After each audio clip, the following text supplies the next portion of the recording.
Hola, salam Just Talk.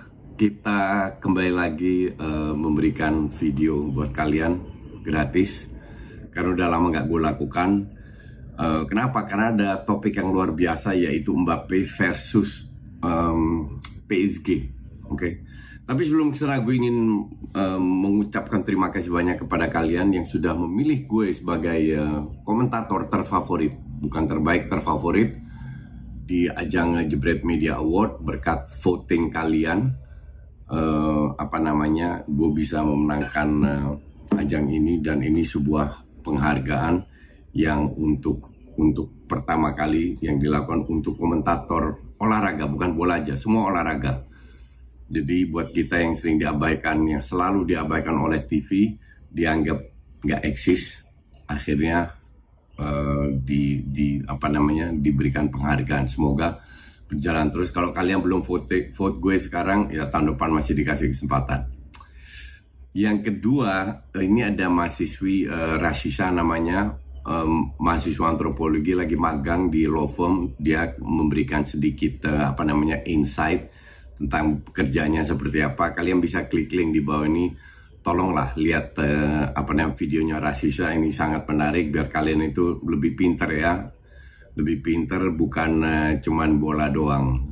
Di luar bola itu ada kehidupan nyata. Nah, kalian ceklah video di bawah ini, tinggal klik link di deskripsi. Oke, Mbappe ini ya dahsyat ya. Gue ini sekarang jam 5, kalian bisa dengar di background azan jam 5 subuh. Karena gue baru baca beritanya di Fabrizio Romano bahwa Mbappe tidak dilibatkan, tidak diikutsertakan PSG dalam turnya ke Jepang. Ah, ini gila sih. Kita flashback sedikit.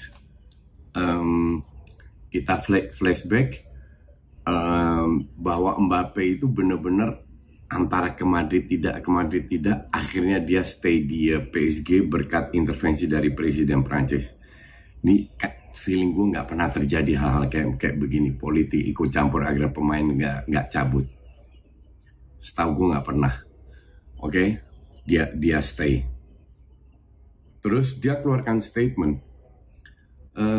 tahun depan gue ke Madrid, sementara kontraknya tinggal setahun dengan opsi perpanjang setahun lagi. Kontraknya habis 2024. Jadi artinya dia akan pindah for free. Gue sih paham, kalau gue jadi Mbappe, gue melakukan hal yang sama. Karena dia free transfer, Madrid kasih dia signing fee, value-nya 80-100 juta euro. 80-100 juta euro loh. Sehingga dia bisa main di Madrid tanpa bayaran. Nah, ini kan keinginan Mbappe atau keluarga Mbappe. Di situ PSG murka, marah besar. Nasser langsung bikin press con, dia bilang, ya gue nggak tahu, Mbappe mungkin lupa bahwa dia boleh pergi ke Madrid tapi nggak gratis. Dan kita tidak akan lepas pemain termahal terbaik kita secara gratis. Nggak akan terjadi, dia bilang gitu. Nah, artinya kalau Mbappe kekeh dengan pendapatnya, Nasser kekeh dengan pendapatnya, ini akan ada konflik. Oke. At the end of the day, yang menang itu Mbappe. Karena secara kontraktual dia mengikuti, Nasser nggak bisa asal jual. Cuman yang jadi masalah, dia akan bentrok dengan media, dia akan bentrok dengan fans, bahwa akan dicap gold digger, mata duitan. Oke. Karena PSG udah jelas-jelas nggak mau dia keluar gratis. Nah, apakah itu diinginkan oleh Mbappe selama setahun dibully atau apa? Belum mungkin ada ancaman atau apa, kita nggak pernah tahu apa yang terjadi. Nah, sementara Nasser lakukan atau PSG lakukan segalanya. Either dia perpanjang kontrak setahun, baru dia cabut. Kalau dia mau cabut tahun depan artinya bayar fee, atau dia atau tahun ini dijual dengan fee tinggi. Dan itu opsi terakhir lah. Itu sebenarnya nggak diinginkan oleh Nasser. Cuman Real Madrid di mana dia akan pindah itu sudah bikin skenario sendiri juga. Oke, semua fix, kita dapat Guler, kita dapat Brahim Diaz, kita dapat Bellingham sama Joselu sebagai striker di loan setahun, habis itu pergi Mbappe masuk. Skenario-nya seperti itu, sehingga Perez lontarkan statement, ya kita nggak beli pemain lagi. Perez sudah melontarkan statement seperti itu. Ini situasi yang bukan win-win solution. Karena nggak dengar apa-apa, maka dari itu PSG lakukan segalanya. Salah satu adalah menunjukkan ke Mbappe, ya lu boleh kayak begini, tapi ya we are the boss, kita yang bayar lu, jadi kita kita juragan lu lah kasarnya, suka-suka kita mau bawa lu atau nggak dibawa, pasti Mbappe marah. Kita tahu bahwa Mbappe ini egonya tinggi, oke? Gue pernah bilang ke kalian di Offside Duo atau di Helmi, lupa gue, ada opsi ketiga. Opsi ketiga itu Mbappe perpanjang setahun, tahun depan dia pindah ke Madrid tapi dengan fee yang lebih rendah, 40-50. Nah, Mbappe dapat signing fee, signing fee-nya mungkin nggak 100 tapi mungkin 40-50, oke? Sehingga Madrid sebenarnya nggak keluar banyak, 100 juta untuk Mbappe atau dibagi dua, bisa juga seperti itu. Sementara Mbappe juga bisa bilang, ya udah gue perpanjang setahun karena gue kurang fee 50 juta, naikin harganya. Tapi dia stay setahun dan dia pindah dengan duit. Nah, ini juga salah satu opsi yang bisa dilakukan. Karena PSG nggak make sense juga kalau bilang, ya kita mau 200 buat Mbappe. Nggak ada yang mau beli. Madrid pun tidak. Tidak ada satu klub di dunia ini yang mau, bukan mampu ya, tapi mau keluar 200 juta untuk pemain Mbappe. Nggak ada. PSG kan gila-gilaan bayar Neymar 222. Tapi feeling gue sih nggak ada City lagi, nggak mungkin. Dan semua klub kan rata-rata lagi recover dari COVID. Jadi mereka harus spend wisely. Kalian tahu lah, MU aja nggak punya, cuma 175. Cuma beli Højlund udah selesai, nggak ada duit lagi. City nggak bener-bener butuh dan nggak mau keluar duit banyak. Arsenal tahu sendiri kayak apa, Liverpool lagi. Chelsea nggak akan beli, udah disorot sama financial fair play. Jadi itu yang bisa beli itu sebenarnya ya hanya Real Madrid. Tapi Real Madrid mau nggak keluar 200 juta tahun ini? I don't think so. Gua hampir yakin nggak mau. Lahirlah itu opsi ketiga, karena itu sesuai dengan skenario Madrid. Tinggal ujungnya kan duit. Hitung-hitungan seperti apa. Nah, ini gue katakan opsi ketiga, win-win solution. Bukan PSG, bukan Mbappe, win-win solution agar ada yang menang, oke? Tapi ini sebelum gue dengar berita tadi. Nah, setelah berita dia nggak deal, ini Mbappe pasti marah, oke? Gue nggak tahu, keluarganya pasti marah karena ini keluarga egonya tinggi banget, merasa paling top di dunia, merasa bisa melakukan segalanya.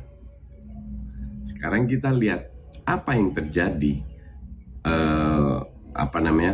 dengan Mbappe nggak ikut. Suasana ruang ganti itu rusak. Suasana ruang ganti itu pasti rusak.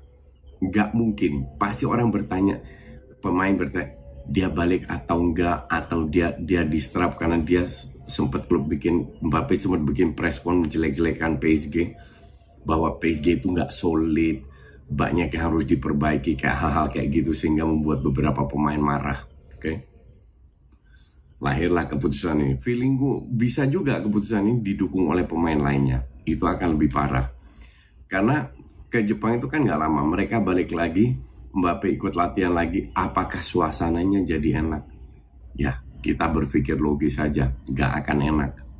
Solusinya seperti apa? Nggak tahu. Apakah Mbappe akan dijual? Ada kemungkinan, tapi mungkin nggak dengan 200 juta, mungkin 100 juta. Dijual ke Inggris, contoh ke MU atau City atau Arsenal, whatever lah, mungkin Liverpool. Liverpool punya baik striker, mungkin ke Chelsea. Cuman apakah Mbappe mau ke Inggris? Apakah Mbappe bersedia karena sudah enak untuk dijual dan Madrid nggak mau beli lagi? Apakah dia bersedia untuk ke Inggris? Karena fans Madrid juga banyak yang marah kan, dia udah janji ke Madrid, akhirnya nggak jadi. Florentino Perez juga kena tamparan. Mungkin Madrid nggak mau lagi, ada skenario lain, nggak ada yang tahu juga. Tapi apakah dia akan ke Inggris? Gue sih nggak yakin ya. Gue tidak yakin dia ke Inggris, kecuali harganya di bawah 100. Let's say 80 plus add-ons. Masih bisa. Tapi apa iya PSG mau jual dengan 100 juta? Awalnya minta 200. Ya kita sekarang lagi berandai-andai skenario yang kira-kira pas ya. Yang opsi ketiga itu win-win solution. Opsi keempat adalah dia dijual ke Inggris. Kalau Real Madrid nggak mau ambil dia, ya sebenarnya itu aja 4 opsi. Kalau sana nggak jadi kemana-mana, yang menang kalau Mbappe kepala batu mau tetap stay, yang menang siapa? Mbappe, karena mereka punya kontrak. Bisa aja Enrique dia bilang udahlah, nggak usah mainin dia setahun nganggur, bisa juga. Tapi imbasnya kemana? Ke timnas Prancis. Apa iya timnas Prancis? Apakah presiden harus turun tangan lagi? Karena tahun depan itu Euro, oke? Semua orang tahu bahwa Mbappe punya peran penting di timnas Prancis, sangat amat penting. Jadi bisa merugikan timnas Prancis juga. Nah, drama ini akan bergulir terus. Ini gue pantau, kalian pantau, pengen lihat dari skenario yang gue sudah bilang, apakah mungkin ada skenario kelima yang I don't know what. Skenario kelima atau dalam arti dijual tapi Madrid berubah pikiran, ya udah kita beli dengan 100 juta contoh. Ya Perez nelen ludahnya sendiri kalau dia bilang begitu, karena dia udah bilang kita nggak akan beli pemain lagi, udah cukup. Nah ini yang kalian dan gue tunggu-tunggu. Pada saat PSG balik ke Jepang, apa yang terjadi? Suasananya seperti ini. Ini pasti to be continue. Pasti dengan apakah langsung ada keputusan atau masih ada drama-drama lainnya. Ya kan gue bilang kita ini cuma pengamat bola, kalian gue itu cuma pengamat bola. Ya kita amati, kita nikmati aja drama ini. Oke? Thanks for watching. Oh ya, live komentar hari Minggu ya, tetap ada jam 9. Thank you.